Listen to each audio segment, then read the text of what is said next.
Muli na namang nagkatensyon ang mga barko ng Pilipinas at ng China. Binomba ng tubig at hinarangan na muna ng China ang ating mga barko na maghahatid ng ayuda sa mga mangingisda sa Bajo de Masinloc. Live mula sa Maynila, nasa frontline ng balitang yan si Dave Abuel. Dave, anong update sa panibagong harassment ng China?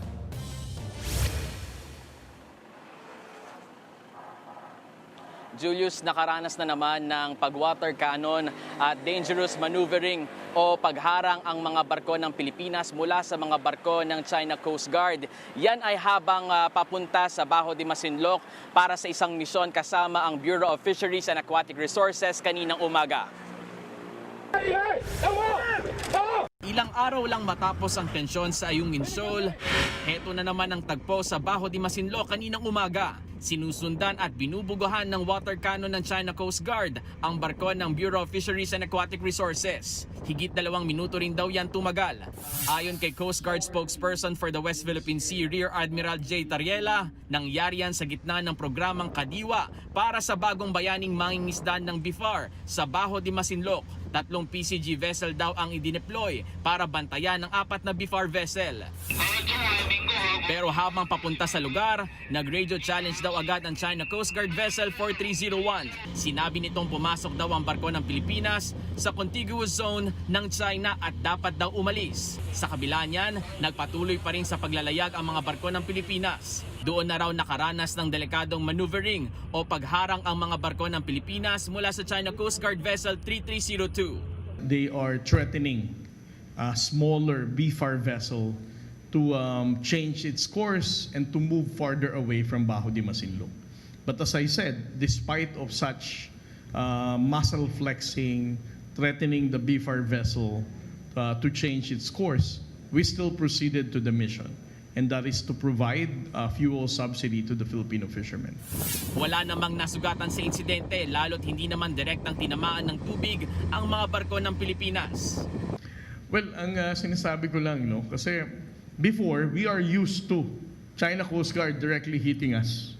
So, again, I don't want to be very speculative, about the change of heart ng China na bakit ganyan lang ginawa nila.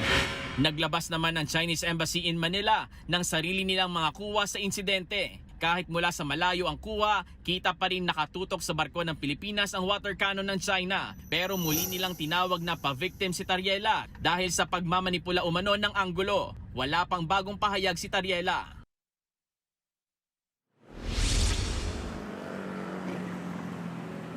Julius, sa kabila ng nangyaring yan, ayon sa PCG ay nasa 20 mangingisda rin daw ang nasuplayan ng langis sa isinagawang misyon. Yan muna ang latest, balik sa inyo. Maraming salamat, Dave Abuel.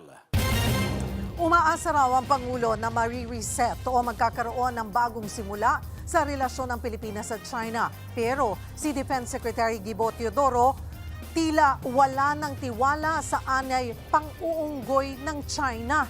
Nasa frontline ng balitang yan, si Gio Robles. Walang hiya talaga. I mean, hindi na ako dapat magpigil . You cannot trust these statements given the behavior and actuations of these officials. At hindi tayo ungguyin ng mga unggoy. Ungguyin niya yung iba, huwag tayo. Kung si Defense Secretary Gibo Teodoro tila wala ng tiwala sa China, si Pangulong Bongbong Marcos gusto pang bigyan ng isang panibagong pagkakataon ang relasyon ng Pilipinas at China. Yan ang lumabas matapos ang pulong ni PBBM at Chinese Ambassador to the Philippines, Jing Chuen, sa Malacanang kasunod ng girian sa Ayungin Shoal na ikinasugat ng 2 tauhan ng Philippine Navy. Nais na mangyari dito ng Pangulo ay hindi na maulit ang mga pangyayari at ma-reset sana ang relasyon ng China at ng Pilipinas sa mas magandang pakikipag-ugnayan. Nadinig siya ng ambassador ng China, nadinig din ng Pangulo ng ambassador ng China. So with that, sana magkaroon ng mas magandang resulta. Ayon sa Pangulo, layunin nito na buksan muli ang pag-uusap at wag nang maulit ang mga insidenteng nagpapatindi ng tensyon sa West Philippine Sea. Pero bago pa man ang pulong, nauna nang isinisi ng Chinese diplomat sa Pilipinas ang pinakahuling girian. Anya, lumabag umano ang Pilipinas sa isang provisional agreement nang magpatuloy ang konstruksyon sa BRP Sierra Madre sa Ayungin Shoal. So that's against the spirit of our provisional agreement. That is no new construction, keep the status quo. Okay, we agree to the resupply, agreement. But we found they're doing something new. Kaya naman, hindi yan pinalampas at may halong gigil na si Teodoro. Noong 2024, nagkaroon ng provisional agreement ang Pilipinas at China para maibsan ang tensyon sa Ayungin matapos ang marahas na engkwentro kung saan naputulan ng hinlalaki ang isang Pilipinong sundalo. Pero ayon kay Teodoro, hindi siya pamilyar sa sinasabing kasunduan na binabanggit ng Chinese diplomat. At hanggang ngayon, hindi pa rin isinapubliko ang nilalaman ng nasabing provisional agreement.